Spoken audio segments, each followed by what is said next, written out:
സൂറത്തുൽ ഇഖ്ലാസ് ഒരു വലിയ മഹാപ്രപഞ്ചമാണ്. സൂറത്തുൽ ഇഖ്ലാസ് നമ്മുടെ മനസ്സമാധാനത്തിൻ്റെ അതിരുകളെ എന്നും നിശ്ചയദാർഢ്യത്തോടുകൂടി ഹൃദയത്തിൽ കാത്തു സൂക്ഷിക്കാൻ ഉതകുന്ന ഈമാനികമായ പ്രകാശം ഉൾക്കൊള്ളുന്ന ഒരു സൂറത്താണ് സൂറത്തുൽ ഇഖ്ലാസ്.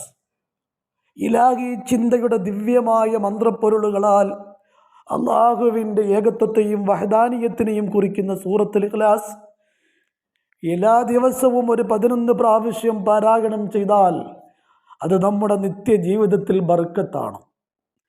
മാത്രവുമല്ല, അതിരാവിലെ എഴുന്നേറ്റ് സുബഹി നമസ്കാരത്തിന് ശേഷം ഒരു 5 മിനിറ്റ് നമ്മൾ അത്തഹിയാത്തിലിരിക്കുന്നത് പോലെ അതേ മുസല്ലയിൽ ഇരുന്നിട്ട് ഓരോ ശ്വാസനിശ്വാസത്തിൻ്റെയും ഇടയ്ക്ക് ഒരു കുൽഹു അല്ലാഹു അഹദ് ഓതുക.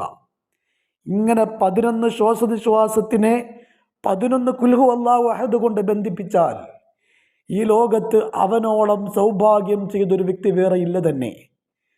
മഹാനായ അബൂദർ റളിയല്ലാഹു തആല അൻഹു നബി സല്ലല്ലാഹു അലൈഹി വസല്ലം തങ്ങളുടെ അടുത്തേക്ക് ജിബ്രീൽ അലൈഹിസ്സലാം വന്നുകൊണ്ട് പറയുകയാണ്, നബിയെ അതാ അബൂദർ കടന്നു വരികയാണ്. അബൂദർ മജ്ലിസിലേക്ക് കടന്നു വരുമ്പോൾ ജിബ്രീൽ വന്നിട്ട് നബി സല്ലല്ലാഹു അലൈഹി വസല്ലമയോട് പറഞ്ഞു കൊടുക്കുന്നു, നബി അതാ അബൂദർ കടന്നു വരികയാ.